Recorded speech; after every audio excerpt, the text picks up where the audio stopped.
Sot në Gavrit Talk Business jemi në Durrës, në një fabrikë që prodhon pajisje hidraulike, një sektor ku gabimet maten në presion, forcë dhe milimetra.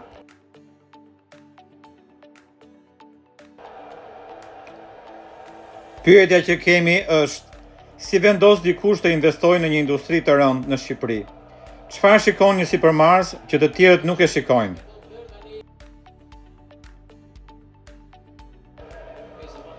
Sot do të flasim jo vetëm për biznesin, por për guximin industrial. Në Shqipëri, shumë njerëz kërkojnë biznes me fitim të shpejtë. Ndërkohë, dikush zgjedh industrinë, makineritë, metalin dhe prodhimin. Pse?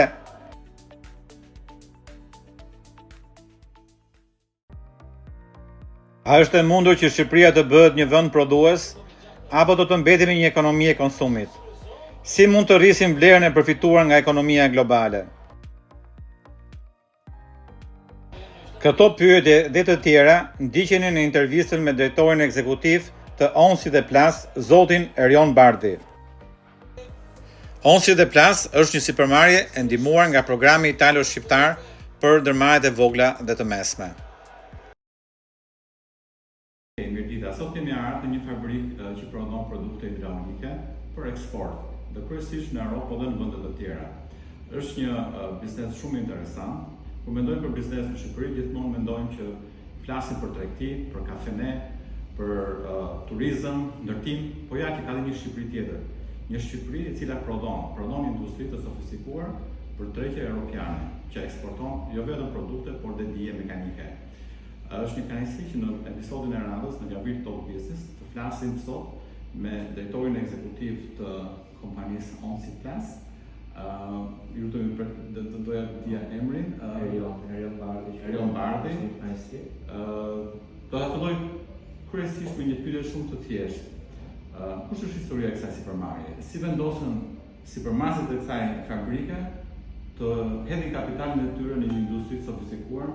Ndoshta nga që ne nuk kemi pasur historinë të biznes, si nisi historia e këtij biznesi? Çfarë ishin pronarët e këtij biznesi?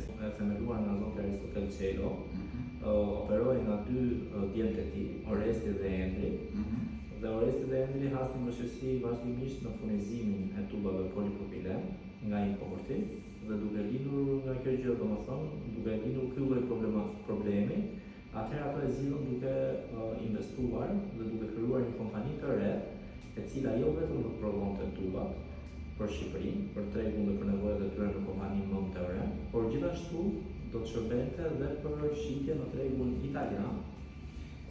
Dhe shitja në tregun italian është shumë interesante, sepse një miku i tyre, që quhet Rinaldo Rieti, ishte personi i cili garantoi dhe tregun e shitjes në Itali dhe gjithashtu fut dhe ortak si fillim. Pra, tregu ishte një farë mënyre i mbuluar ose i siguruar nga partnerit ndërkombëtar italian. Por në lidhje me ekspertizën, me diturinë, me teknikët, me punojësit, me teknologjinë, si u garantua, si u sigurua kjo?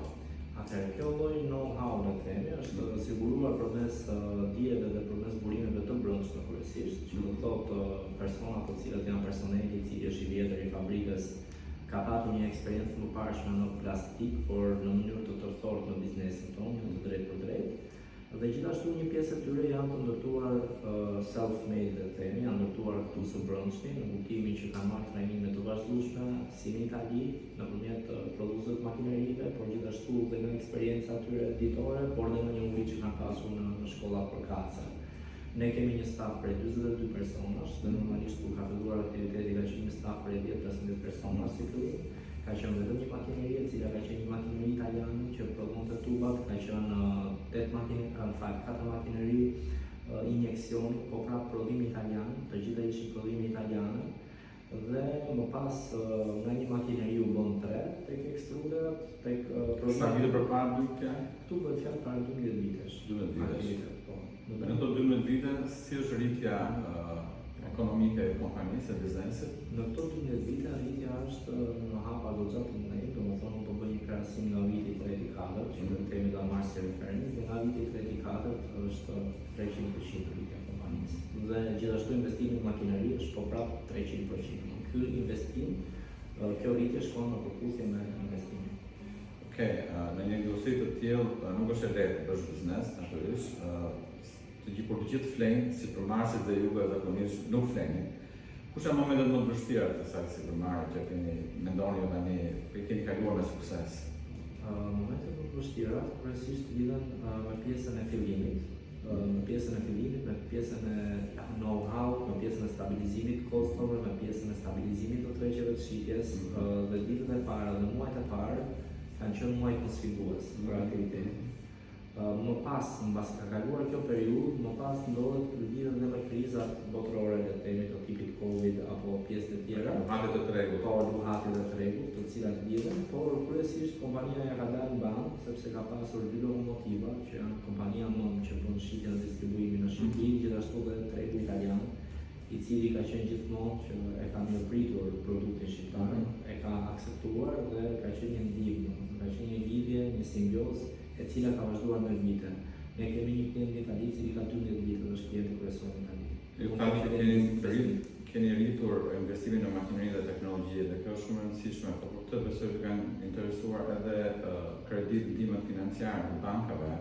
Programi italo-shqiptar ka qenë një instrument që është ka ofruar një ndihmë financiare. Si e shikoni juve raportin me burokracinë e bankave? Kërkesat që kanë bankat, korreterali, interesat, shpejtësinë e shërbimeve që bëjnë bankat ndaj sipërmarrjes si puna juaj. A jeni kënaqur apo ndoshta ka vende të përmirësuar më shumë? Atëherë situata në përgjithësi është pozitive, por eksperienca që kemi pasur në fondin italian ka qenë edhe më pozitive. Sepse ne kemi përfituar nga ky fondi, kemi përfituar jo vetëm vlerën monetare për një hershme, por gjithashtu kemi përfituar edhe nga investimi i realizuar përmes ndihmës së këtij instrumenti, që na ka rritur prodhimin në atë periudhë në vlerën 200%. Do të thotë nga investimi që është bërë në qindra mijëra euro, që është futur dhe fondi italian në atë periudhë, kompania ka pasur mundësi dhe ka arritur rezultate të dyfishoj kapacitetet produse. Dhe gjithashtu, ky lloj fondi është një ndihmë shumë e madhe sepse jep fleksibilitet akoma më të lartë se sa operimi normal në banka. Dhe është një pikë kyçe e cila zhdokon sepse koha është shumë e rëndësishme në aktivitetet e përditshme. Çdo minutë që fitojnë neve jemi në avantazh. Çdo minutë që nuk prodhohet, aq sa duhet, është një humbje më tepër. Çfarë nuk din shqiptar për viku që nuk është i involvuar në industri? Se sa interesante, po dhe sa komplekse dhe vështirë është punosh në industri si industria juaj. Industria prodhuese është një industri e cila ka një perspektivë të jashtëzakonshme, pavarësisht se Shqipëria është një vend. Pra, kam fjalën këtu që shumë njerëz do të bëjnë fitime të shpejta, edhe hidhen në sektor që mendojnë që aty është fitimi i shpejtë, por ndonjëherë shpejtësia nuk ka të bëjë me rritjen e afatgjat. Pra, ç'është e veçantë tek industria që do të ka vështirësi, por ama garanton një ecje më të gjatë. Atëherë, prodhimi gjithmonë aktivitetet prodhuese kanë një sforcë mbi aktivitetet tjera që quhet sforca e investimit, që do të thotë 1% e xhiros tonë çdo vit shkon për investimin. Investimi rrit kapitalin, rrit kapitalin e kompanisë, kompania është më e shëndetshme, ka një kapital më të lartë, por njëkohësisht është dhe një sforcë sepse ky lloj investimi është del nga xhepat e kompanisë ose nga kreditime të ndryshme. Kjo është e para, sepse një kompani e cila merret vetëm me tregtimin e pajisjeve, me tregtimin e produkteve të ndryshme, nuk e ka të nevojshëm investimin në përqindjen që veprimtari prodhuese e ka.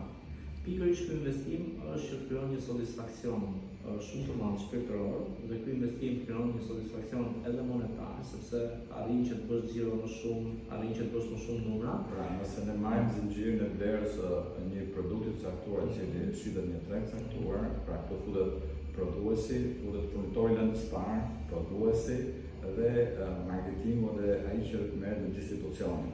Natyrisht duke u marrë me prodhimin, edhe kontrolli në pjesën më të madhe të vlerës i bie prodhuesit. Natyrisht, pra duke pasur parasysh që vështirësia këtu përkthehet në kontroll më të madh dhe në fitime më të mëdha. Por natyrisht kërkon dhe investime më të mëdha. Patjetër është investimi një që është një sforcë që zakonisht biznesi duhet ta ketë për ta çliruar, për të çliruar nyjet e aktivitetit dhe si më thënë. Dhe pjesa tjetër që është shumë interesante është pjesa që gjithmonë je sfidues ndaj njohurive, standardeve, ndaj kërkesave të tregut. Shumë bukur, dhe shumë bukur. Ne shumë shpejt do hyjmë në tregun e Bashkimit Evropian dhe do të okasim në dyert e standardeve, natyrisht se ne do kemi gjëra kryesore që do na. Ju po thuaj se tash i keni përballuar këto sfida me sukses, por natyrisht që sfidat janë gjithnjë më shumë pranishme dhe në të ardhmen, sepse konkurenca është gjithmonë e madhe. Jeni optimist që këtë konkurrencë dhe këto sfidat në kuptimin e cilësisë standardeve do të plotësojnë gjithmonë në të ardhmen? Unë jam shumë optimist faktikisht dhe me çfarë kam folur edhe me kolegët e mi të cilët janë prodhues në pozicione të ndryshme, edhe ato janë po prapë aq optimist. Një sfidë e cila unë mendoj si shoqëri prodhuese e kemi, por dhe kompanitë e tjera që prodhojnë në Shqipëri është automatizimi. Sepse çdo rritje kostosh neve na sjell automatikisht uljen e konkurrenshmërisë në lidhje me tregjet botërore. Sot kemi një konkurrencë e cila buron nga Kina, buron nga Turqia, një konkurrencë e cila buron nga vende të ndryshme të Evropës, e cila lidhet me pjesën e çmimit. Si janë me kostot ato? Janë më të ulët, më të lartë se neve? Aktualisht akoma kemi një kosto të arsyeshëm. Akoma jemi konkurrues dhe kjo gjë vjen vetë nga fakti që 50% jemi shitje brenda vendit dhe 50% eksportojmë. Janë këto shifra të cilat na indikojnë që deri diku jemi konkurrues, por nëse unë jam një kapitalist, po themi italian, dhe duhet të investoj në këtë sektor, të para pas punoj me një sipërmarrës shqiptar apo turk apo kinez. Pse do zgjidhet Shqipërinë në raport me Turqinë dhe Kinën për të ndërtuar një fabrikë të tillë në Shqipëri? Avantazhi numër 1 është avantazhi i transportit dhe i fleksibilitetit të kohës, apo logjistik, që do të thotë Kina ka një kohë lëvrimi 90 ditë dhe këtu e kemi kohën lëvrimit 1 ditë, nga momenti i nisjes së produktit. Ky është avantazhi numër 1. Avantazhi numër 2 është produkti, i cili normalisht produkti kinez në kosto ka standarde të ndryshme cilësie. Një çmim sa më i ulët do të cilë një cilësi akoma më të dobët se kemi prodhues shqiptare. Edhe pse produkti made in Albania nuk është një produkt shumë i njohur në konceptet europiane, pak në gjykimin tim. Avantazhi i tretë është një avantazh tjetër që mendoj që do na jepet do kemi mundësi më shumë për energji në Shqipëri, që nëpërmjet investimeve të reja në fotovoltaik apo investime të ndryshme do jemi po prapë dhe një sfidë e madhe është automatizimi, që duhet automatikisht të gjitha në mënyrë domosdoshmë duhet të fillojnë 1 minutë më parë gjitha kompanitë prodhuese drejt automatizimit, sepse do të ketë për automatizimin, do të ketë për proceset teknologjike të jenë sa më pak punëtor. Plasë për punëtor, është e vështirë të siguroni fishin punëtor? Është e vështirë. Normalisht ne kemi zgjidhur vetëm punëtor shqiptar, jo të huaj. Kemi krijuar një ambient të themi familjar, në sensin që kur themi familjar, fusi brenda dhe mirë kuptimi, nga dyja palët. Gjithashtu kemi marrë dhe nevojat e kostot shqiptare, sa vinë dhe rritën, sepse dhe inflacioni formon rolin e vet. Por megjithatë deri tani ja kemi dalë. Dhe jam i sigurt që do ja dalim nëse fusim dhe automatizimin, do të dyfishojmë prodhimin në të njëjtin njerëz që janë sot. Kostot e keni në lek, të talët në euro. Gati? Ju i keni kostot në lek, të talët në euro. Apo jo? Po. Ndjeni këtë luatin euro në lek? Patjetër që e kemi ndjerë shumë dhe patjetër që ka qenë një sfidë shumë e madhe dhe me distributorët italianë, por edhe ato na kanë kuptuar deri në një farë pike. Neve na ka goditur goxharë në kjo pjesa e vlerësimit, sepse është një lëvizje 30-35%. Ne argtojmë në euro, pagesat i bëjmë me lek shumicën dhe prandaj kjo automatikisht e ndjeni këtë automatikisht. Mbase diçka tek investimi mund të jetë pak më e zhbllokuar, por pagesat tona kryesore aktualisht janë në lek, siç është energjia, siç është fuqia punëtore apo shpenzime të ndryshme për blerje brenda vendit. Dhe nëse bëjmë një raport vlerash, atëherë shikojmë që kjo është vërtet një fenomen i cili ndikon zakonisht shumë për eksportin. Po, çështjet të tjera në lidhje me institucione mbështetëse për biznesin, me agjencitë doganore, tatimore, institucione të tjera që mund të ndihmojnë, çfarë mendimesh ke për përmirësimin e punës së saj? Atëherë, mendimi kryesor është ky. Unë mendoj që e vetmja ndihmë që institucionet neve si prodhues mund na japin është informacioni. Dhe informacioni është çelësi i suksesit për zhvillimet dhe për baza teorike të punës, që më vonë do konkret. Që do të thotë, nëse është një produkt i ri, ne duam të bëjmë një investim të ri, ne duhet të zhvillojmë një produkt të ri. Në momentin që ne kemi një informacion të brendshëm që X produkt shitet në Shqipëri në Y vlerë dhe importohet plotësisht. Nëse ne kemi këto rrjete informative si prodhues, lindin lejtë dhe fillon të mendon ndryshe, duke pasur parasysh që është më e lehtë se çdo gjë varet nga tregjet e shitjes. Dhe duke bërë kalkulime teorikisht për produktin, duke parë dhe tregun si është, ne mund të kemi avantazhe së brendshmi për të nxitur prodhimin dhe për të rritur një zhvillim.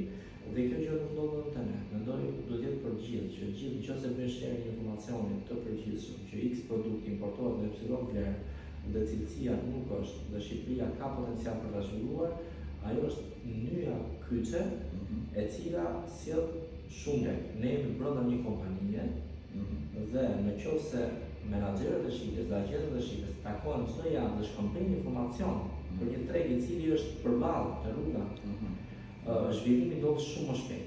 Do të thotë unë zonat e efektivs apo institucione si AIDA, cilat mundet të krijojnë një database të kompanive të produkteve, standardeve të cilësisë për tregun shqiptar apo për tregun rajonal.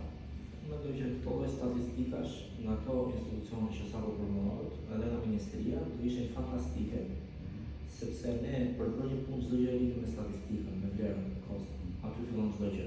Dhe imagjinoj sikur prodhuesit kishin një orientim të tillë se sa do të rritej prodhimi shqiptar dhe do rritej në orientimin më duhur që do kishte më pak kosto energjie dhe kosto përgjithshme, kosto oportune dhe themi për të arritur një qëllim që është shumë herë më i thjeshtë. Po në lidhje me ndihmën financiare, me fondet si puna programit Tenor Shqiptar, për çfarë instrumentesh financimi do kishit më shumë nevojë? Për financime patjata, për financime do të overdrafte më shpejta, do të ju keni kosto shqiptare operacionale, punëtorëve, rrogave dhe të tjerë, po keni kosto teknologjike, keni kush është pjesa më e rëndësishme e kostove operacionale? Atëherë kostot operacionale më të rëndësishme janë energjia dhe fuqia punëtorë. Gjithë punëtorë. Këto dy janë më të mëdha. Meqense juve blerjet ose shitjet që i bëni klientëve italianë tuaj, ju vinë pasi ju çoni produktin atje apo jo? Apo bëjnë parapagim, si është mënyra pagesës atyre? Atëherë ne për të ato balancuar në kohë temi të ardhurat me kostot. Atëherë ato ma bëjnë pagesa marrësi të klientit, domethënë ka disa klientë që kanë historik të cilët bëjnë një paspagim, çfarë fatura do të paspagim, ka disa të tjerë që paguajnë përpara. Por varet shumë nga periudha. Dhe ne nuk është se kemi shumë klientë, kemi 3-4 klientë jashtë dhe punojmë me 3-4 distributorë online. Dhe kjo gjë normalisht shëndon gjithmonë biznesi ka pa mjaftueshmërinë e paras në moment.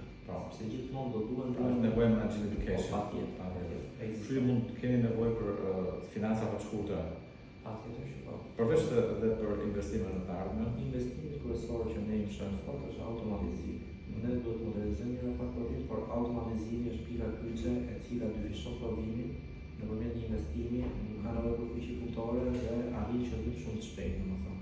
Dhe këtë automatizim fabrikat e tjera kush e ka bërë ka bërë. Keni plan të gati tani për një investim të dytë në të aspektin e automatizimit? Ne po punojmë për një plan dhe kemi qenë në Itali shpesh herë për këtë gjë.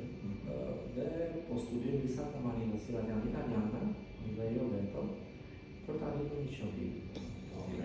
Ne jemi shumë të interesuar ta ndajmë këtë plan, sepse ne duam të ndihmojmë dhe të ofrojmë fondet tona, natyrisht janë për juve, për lidhjen e kësaj industrie, sidomos fabrika prodhuese.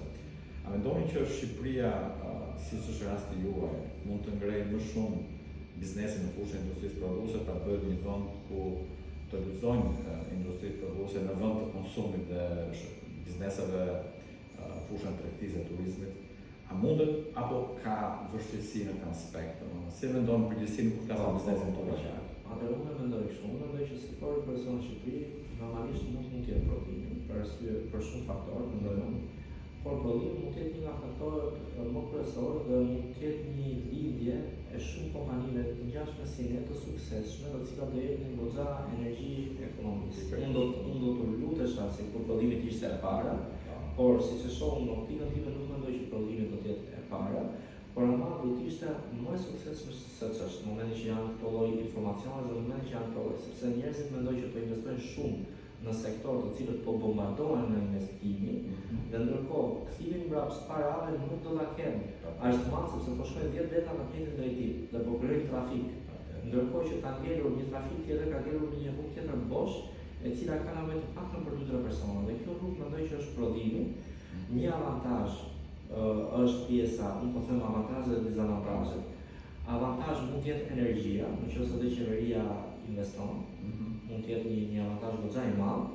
Një avantazh mund të jetë fakti që fabrikat shqiptare mund të modernizohen, mund të jetë vogla dhe avantazh tjetër shumë i madh është afërsia me Europën. Është një avantazh jashtëzakonshëm dhe një dezavantazh për ne mund të jetë mungesa e produkteve kontinerive, mungesa e lëndëve para në vend. Dhe një dezavantazh tjetër është dhe pjesa e mirëmbajtjeve apo know-how, i cili know-how Si keni zgjidhur këtë problemin? Edhe në fakt mirëmbajtjes në njerëzve. Po, është bërë një investim më fat gjatë në personelin. Që do të thotë, është një personel i cili ka qenë para 20 vitesh dhe vazhdon të jetë akoma sot. Është një përthan pune e cila vazhdon të punohet. Dhe mbi këtë përthan punë është punuar dhe do vazhdoj të punohet. Kjo është zgjidhja vetme që ne kemi realizuar, ndërsa për blerjen e materialeve kemi disa partnerë italianë, të cilët janë shumë dashamirës ndaj nesh dhe na ndihmojnë. Kuptohet kemi një kosto të shtuar, përgjithësisht se nuk jemi afër, por që e kemi marrë përsipër këtë gjë. Sa mund të thosh diçka tjetër jashtë kësaj historie, domethënë ju personalisht jeni rritur bashkë me kompaninë dhe mendoj që është një kënaqësi, por edhe çdo gjë e bukur është dhe e vështirë natyrisht.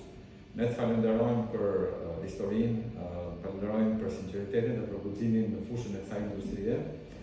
Pra, le të mendoj dhe të rinjtë dhe sot ndoshta një mesazh për të rinjtë që mendojnë që ndoshta në Shqipëri nuk ka punë, por Shqipëria ka plot ideja, ka shumë plot mundësira që mundet që duke investuar me guxim dhe me mençuri, nesër pas nesër të keni një fabrikë si puna juaj.